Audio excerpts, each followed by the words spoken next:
Hey guys, this is VodkaHaze, aka Matt Ranger for CardRunners.com. Today we're going to be doing another video hand review in the quickie format. So I don't think there's going to be that many hands in this one because the first hand is going to be broken down quite heavily. So this is the first hand at 3-6 heads up, min open and get 3-bet with ace king double suited.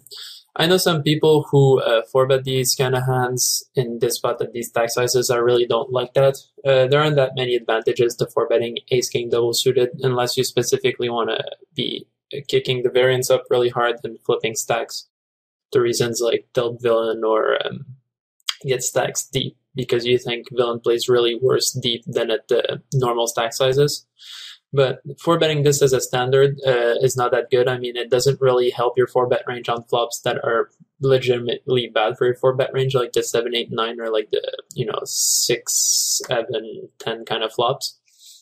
Ace king whiffs those as much as aces and double suited kings and whatnot.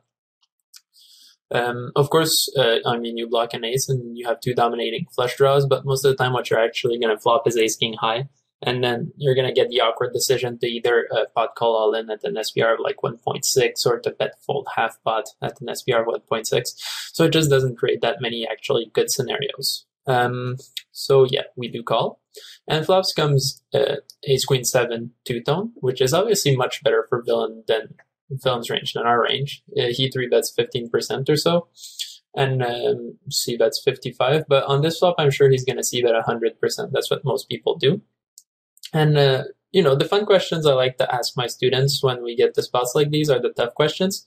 So how much should villain c-bet? Well, we see most people c-betting 100%. I don't think that's actually correct, but people let them get away with it, so it's not the end of the world. He c-bets very big here. We can take note that's either a hand that's very strong and just wants to build a pot. You can see that from people even at mid-stakes, but especially fishes. Or a hand that really, really, really wants fold equity, so just some sort of, 8-7-6 or pure air, whatever. Either way, so another question I like to ask my students here is, should we have a raising range on this flop? So I'm not going to ask, should we raise our hand, but, should we have any raising range at all on this flop? And so we're going to look at the numbers and see what pops out of him. So here's villain range, and we just counted how often he's going to flop various things from 16% 3-bet range I gave him. Just a quick note, if you're going to put a 16% 3-bet range in PPT, don't type out 16%. That's going to give you the top 16% of hands. Try more to type out stuff like, hands with one gap that are double suited. There's ways to type that out, hands with zero gap from 3, 4, 5, 6 plus blah blah blah. So I gave him a 16% 3-bet range. We're not going to go in depth about what it is, but I think it's fairly accurate. Then we counted how often is he going to flop a set, 15% of the time, top 2 11% of the time. So he's going to flop top 2 plus a quarter of the time. And then that's the rest of his range right there. And this is our range. So we're going to flop top 2 plus 9% of the times compared to his 26. Top and bottom 4%.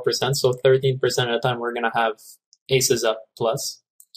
We're going to have two pair about 16, 17% of the time. And we're going to flop top pair plus about 33% of the time, which is much, much, much weaker than villain's range. So that means that if we have a raising range here with some of these hands, then we're left with almost nothing in our calling range that can stand triple barrels. So my answer, really fast, the question, should we have a raising range on ace queen 7 when villain c-bets from his 3-bet range at 16%, is a no in my opinion. So we call, as we would do with our whole continuing range. Turn is a 3, and villain double barrels, as he's expected to do very often.